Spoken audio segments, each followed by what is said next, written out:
Hello, welcome to the update. I'm Susie Thompson. A health scare for the Princess of Wales, who's undergone abdominal surgery at a London clinic. Kensington Palace has released few details but has confirmed it's non-cancerous. She's expected to remain in hospital for 2 weeks and isn't expected to resume royal duties until after Easter.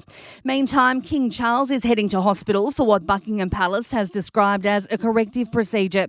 The 75-year-old is being treated for an enlarged prostate, which has been described as benign. It's a condition suffered by about 1 in 3 men over the age of 50.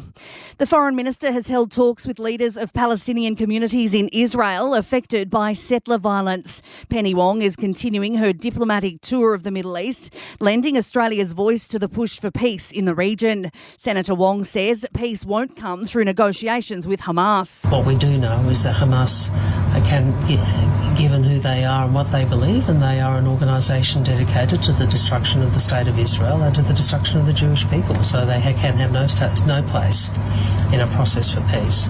Meantime, 2 military planes from Qatar have arrived in Egypt with medicines for hostages in Gaza. The precious cargo will be transferred to the enclave to also help Palestinian civilians. The nation's Business Council boss supports the potential for growth that artificial intelligence can provide to the Australian economy. Labor plans to introduce laws to safeguard the use of the emerging technology this year, including requirements for tech companies to label AI-generated material.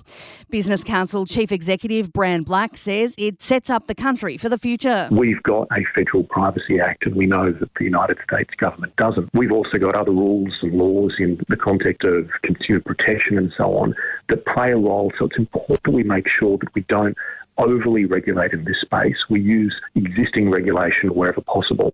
Sport and entertainment are next.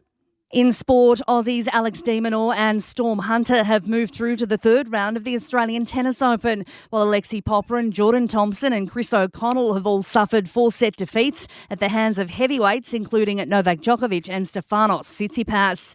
And in cricket, Aussie fast bowler Josh Hazlewood has claimed 4 for 44 to help dismiss the West Indies for 188 on the opening day of the first test. Australia to resume at 2 for 59 with the loss of new opener Steve Smith for just 12 and Marnus Labuschagne for 10.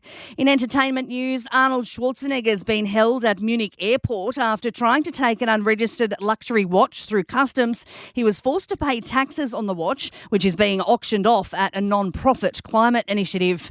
And former Bond star Pierce Brosnan has fronted court in the US, pleading not guilty to hiking in prohibited areas of a national park in Wyoming. The 70-year-old accused of entering restricted areas of Yellowstone National Park.